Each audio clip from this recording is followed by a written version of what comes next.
and welcome to the Motivational Millennial Podcast, where we talk with inspiring members of the millennial generation who are living life with a sense of purpose and achieving their dreams. I'm Ivy LeClaire. And I'm Blake Brandis. Our Motivational Millennial guest today is Loren Trlin. Loren is a life and business coach dedicated to helping people design their own definition of success and happiness in the daily hustle. Loren figured out her life purpose after burning out as a lawyer, launching 3 unsuccessful businesses, and embarking on a Find My Why experiment. It turns out her purpose is to help young people tap into their zone of genius, live their purpose, and unlock their full potential. Welcome to the show. Thank you. Thanks for having me. Yeah, we're glad. I love this Find My Why experiment. Sounds really cool. So I look forward to hearing about it. And so we'd love to just hear more about what you're up to at the moment and what you love so much about it. Yeah, so I'm based over here in Australia. I have been working as a life and business coach for the past 10 months now. So not a very long time.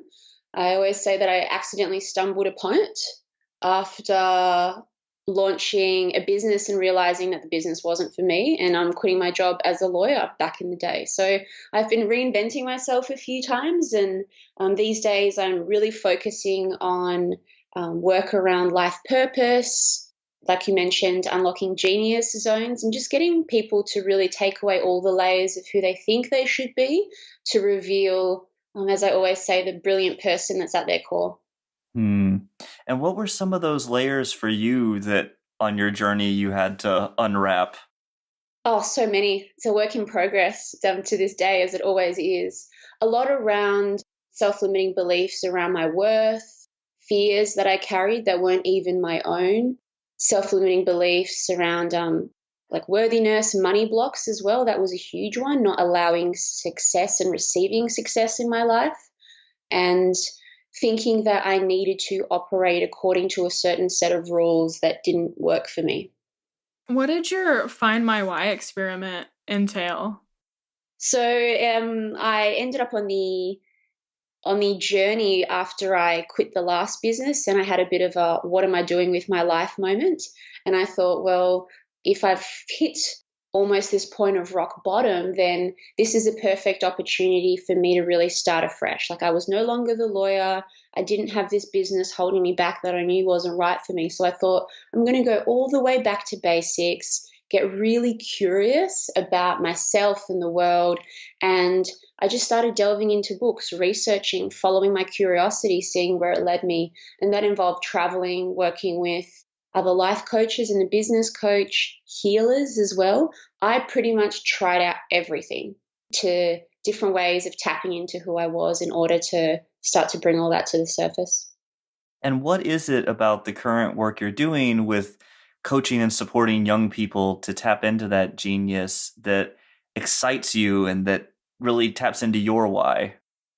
I think it's the way in which people's life purpose reveals itself. So people always come in and they have maybe an inkling of what that is, but have never really given themselves the time and the space to sit down, concentrate on it, and bring it out of themselves.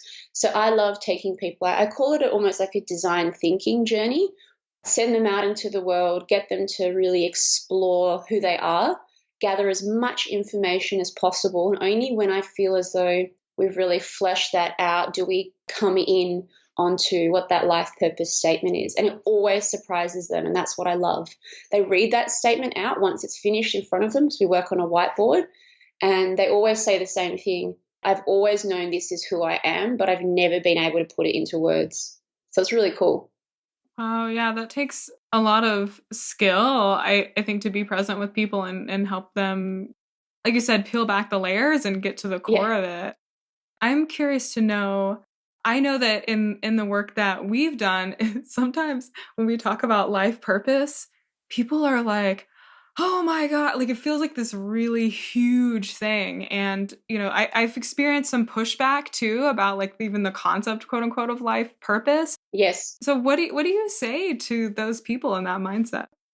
So firstly, our purpose tends to be quite simple. So this is one thing that always surprises people when it comes out, that it's not related to necessarily a career, a certain career path, or a certain job. it tends to be a lot broader than that. So the beauty of that is that we get to apply that life purpose in whichever way we choose to at this point in time. And I also tell people that you can attribute a spiritual or a non-spiritual meaning to this word purpose. So you either think that we come to this world to live out a purpose, or you choose to attribute a purpose to your life. Either way, both having a purpose is incredibly powerful, and it becomes an incredibly powerful tool that you can use to help you direct you in life. Without it, I think it can be really difficult to motivate yourself, know which direction you're headed in, and really be able to bring out the best in yourself. What are some of the common challenges that you see as people are working on discovering and tapping into their purpose?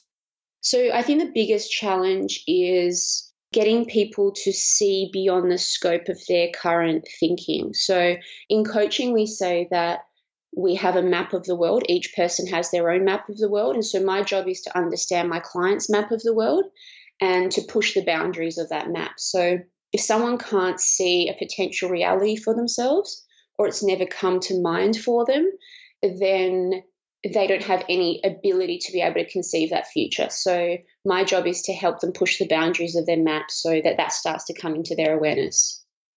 I really like that image of understanding their current map so that you can also help them navigate it. Because I'd imagine sometimes you're talking with people and you're saying things that they don't even know, or I mean, they know obviously on some deep level, but maybe consciously they don't know are true. And I'm wondering if that's part of the process as well, that not only are you helping them discover their purpose, but also learn just more about themselves and how they work in general. Oh, totally. So a large part of the purpose work is mindset coaching.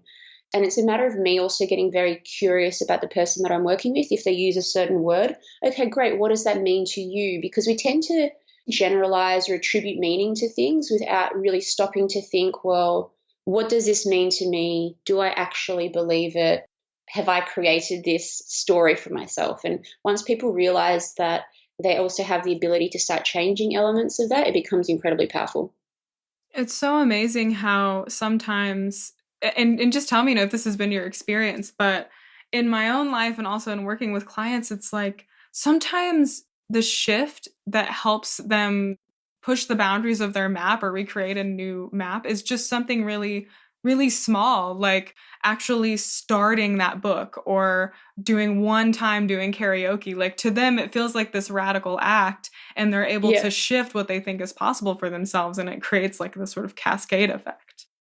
Yeah. And I love the moments within a coaching scenario where I have noticed the boundaries of someone's map and help them push over it. Mm-hmm. And there's usually what we call a boundary point where the person says, I don't know. And it's after that point that you know they're about to hit on some gold, and you can hear it in their voice. You can see the transformation come when they have, as Oprah would say, the aha moment. And it's so cool to watch, because I know that person's never going to be the same again. Is there some example, not obviously a specific client that you have to share, but what type of thing would be an aha moment for some of your clients? So, for example, if they've been telling themselves a story their whole life and now they can view it from a slightly different perspective, that can be really big for them.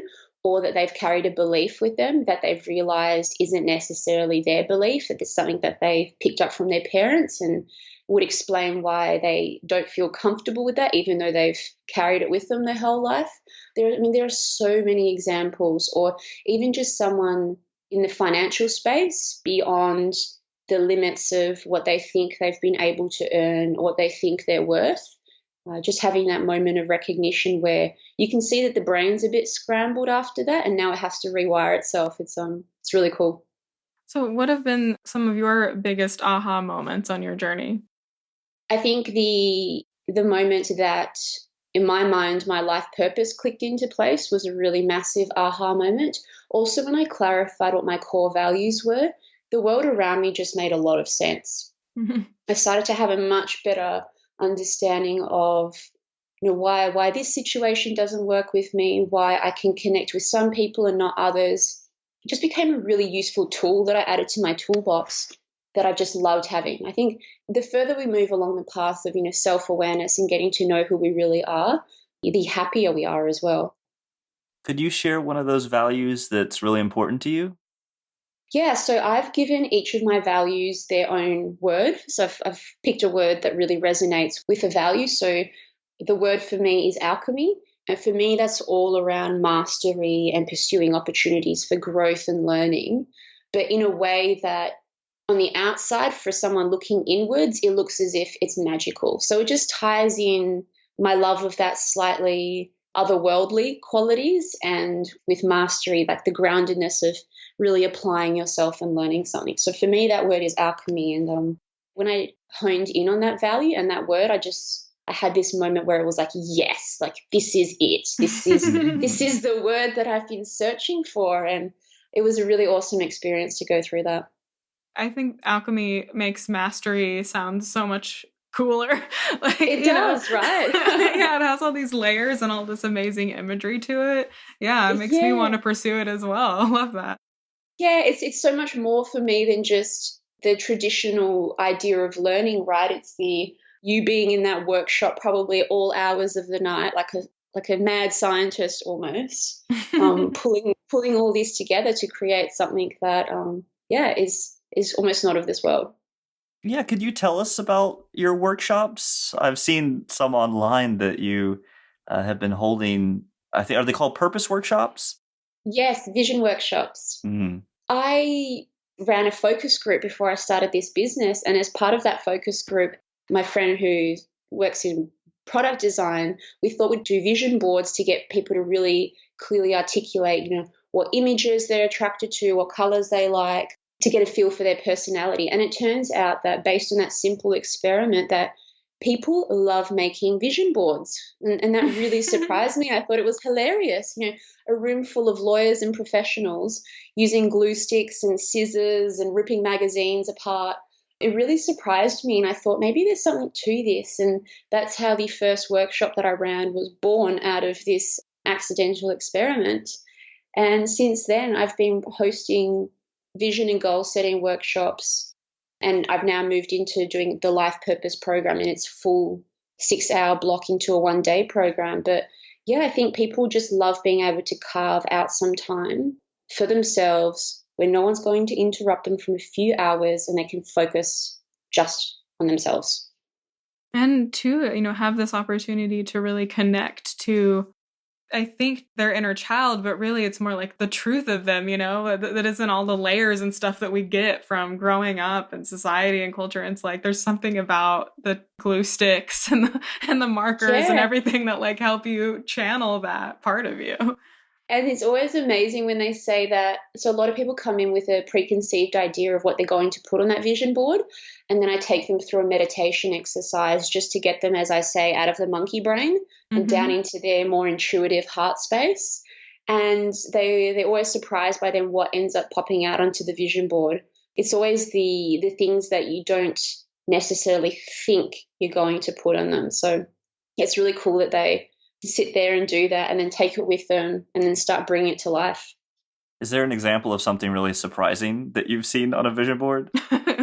Yeah, funnily enough, I ran a workshop last weekend and one of the people attending had recently left a partnership in a legal firm, and all of the imagery coming out onto the vision board was very rebellious. There was a picture of a model putting her middle finger up, and it was just hilarious to watch someone, be drawn to these really rebellious images, even though this person's in their 50s, right? And it was so cool to see that coming out of them when they probably did not expect that that's what would pop out onto their vision board. Wow. And it feels kind of therapeutic too from that perspective. Yeah. I definitely don't let people get away with things. So I'm constantly prodding, asking questions. Okay, let's dig a little bit deeper. What does this mean to you? What feeling comes up? Like, what's the first step you can take in starting to bring this to life? And I think being in that environment where you almost can't escape is really good. Would you share a story with us about one of the more significant challenges that you faced since you really connected with your purpose and started on that journey? So since I connected with my purpose, I would say that most of my challenges came before connecting with my purpose. For me, like figuring out what my purpose was putting a giant piece of the puzzle into place. And that's not to say that life is easy. Like, there could be those day-to-day niggles, but I find that my business has taken off since I've done that. If I continue reconnecting with it, really amazing opportunities come my way. I honestly can't say that in the time that I've figured out my purpose, which has been about 18 months, that I've experienced any significant challenges. Wow. That's awesome to hear. Yeah, I was like, that's an incredible endorsement for an awesome. Yeah.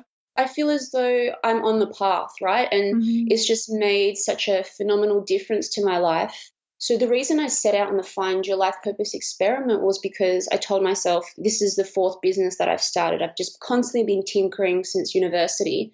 And I thought, I'm not doing this again unless I do it properly. And so I was looking for the missing ingredient of what I thought success was, and did a lot of research, and I came across Simon Sinek and saw some amazing TED Talks. And I thought, well, I think the missing element of this is me really building something that is connected to my why, my core driving values and my vision for my life. And when I lined my business up to suit that, then it took on a life of its own.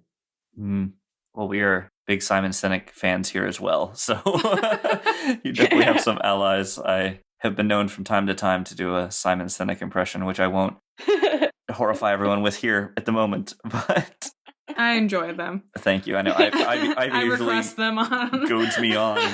Go on, do your Simon Sinek impression. Maybe at the end. Maybe as a bonus material. Yes, please. You really have to see it, though. It kind of has a visual. Anyway, So, Loren, what advice would you give to other millennials who are on this journey toward fulfillment and success? I think the biggest piece of advice, and I think this is who I am naturally, is that a little bit of a warrior. Not in the sense that I worry too much, but in that I'm a bit of I take on the archetype of the warrior wanting to go on a mission and a bit of a hero on that journey. I think the key is that life and society and the world isn't going to wait around for you to figure out who you are. And if you're waiting for permission in order to do so, you're going to spend your life living your life according to someone else's rules.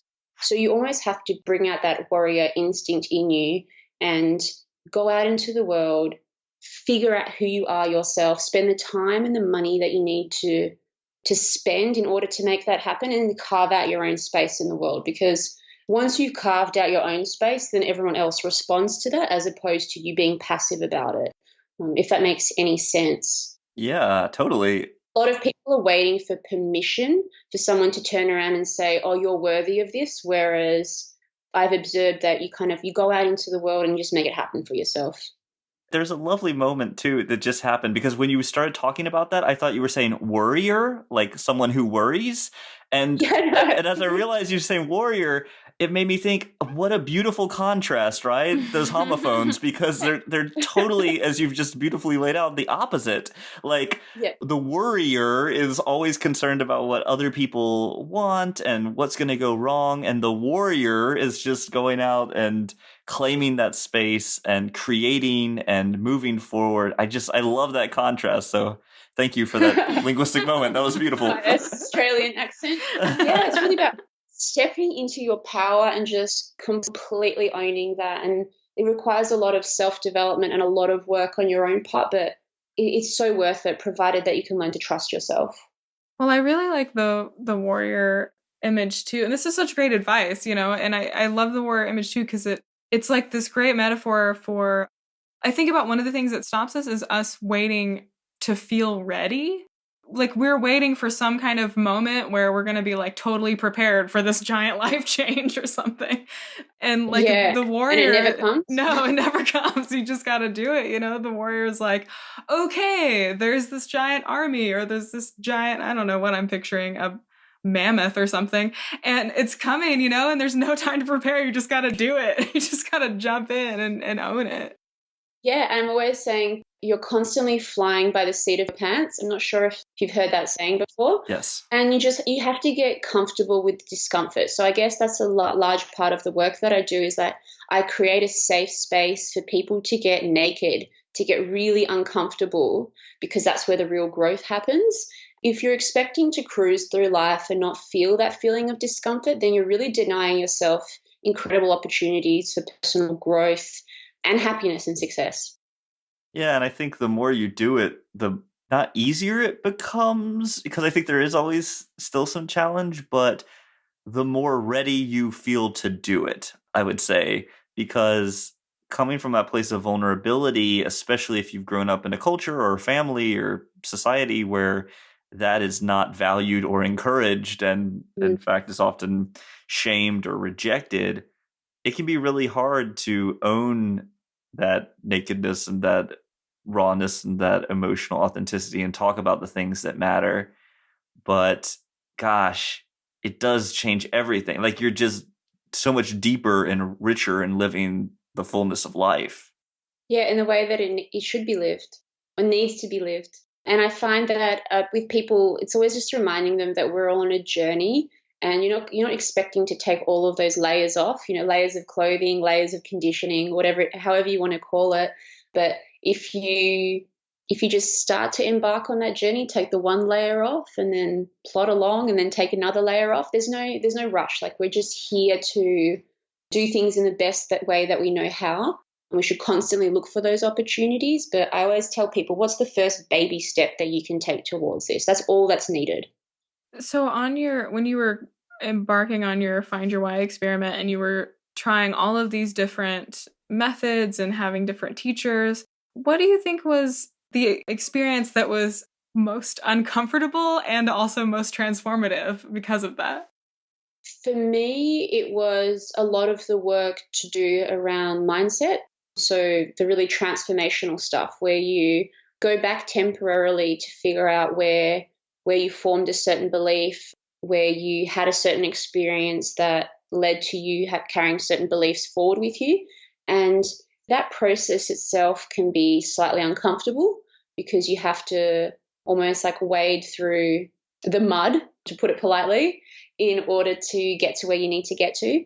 And if you haven't experienced that before, that going back there, it can be quite an emotional process because you have to release a lot of what you've been holding on to for some people, decades of their life. But I've learned to enjoy that process, despite the fact that going into it, I can still tend to be a little bit nervous because you're like, oh no, what am I going to find this time? Honestly, it's a bit of a worry, but then you immerse yourself in it and you're like, oh, it's fine. It's totally fine.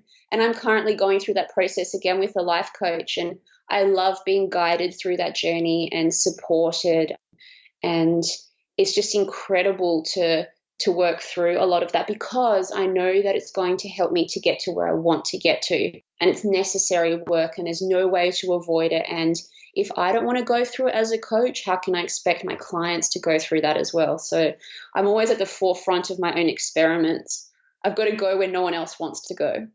That's a great perspective. I think stepping up in that way and taking on a responsibility can be one of the scariest but also most motivating factors, by putting that expectation on ourselves, and not from a place of shame or guilt or something, but rather, like you're saying, from a place of inspiration, that I want to be this person for me so that I can show other people that they can be that for themselves.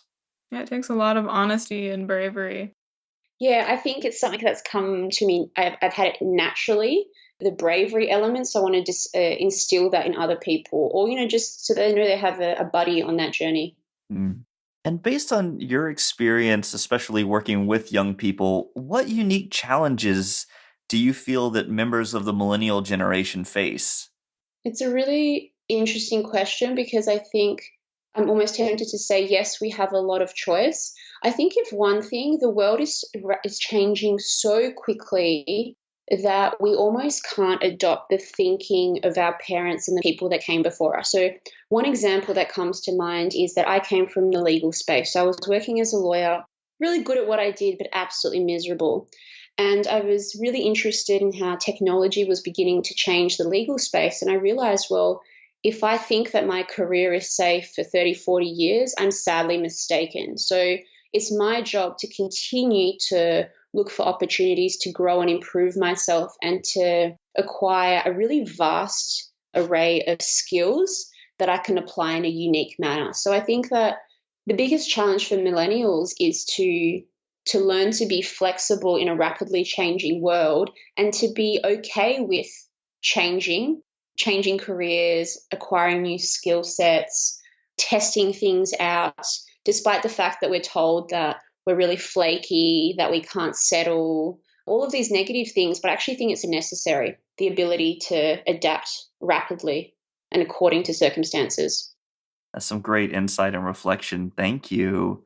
Would you be able to share with our audience as we're wrapping up here where they can find out more about you and your work?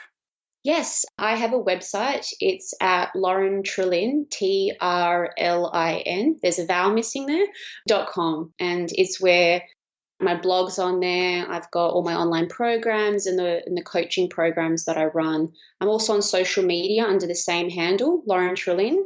I'm pretty easy to find. I have not kept myself off the interwebs. What did happen to that missing vowel? I'm very curious.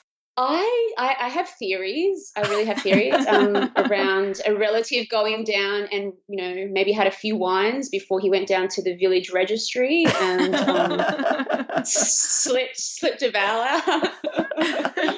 If you could put any vowel in there, what would you put? Oh, okay. That's a really good question. I've always thought it's supposed to be an I, but now that I can put any vowel in there, maybe an O. Let's go with a Trlin. Trlin. What an awful surname. I think it's much better without the vowel. That's awesome. Thank you so much. It's a great conversation. No, thank you. Thanks for having me. For show notes and previous episodes, or to learn more about our coaching and event offerings, visit motivationalmillennial.com. That's millennial, MILLENNIAL. Keep in touch with us at facebook.com/motivationalmillennial. We'd love to hear from you. Shoot us an email with your thoughts, comments, and suggestions at podcast@motivationalmillennial.com. And tell us who you might like to hear from, or if you think you or anyone you know would be good for the show. Our theme music was composed and performed by our very own Blake Brandis. The Motivational Millennial Podcast is edited by Brittany Felix. Have a great week, Motivational Millennials!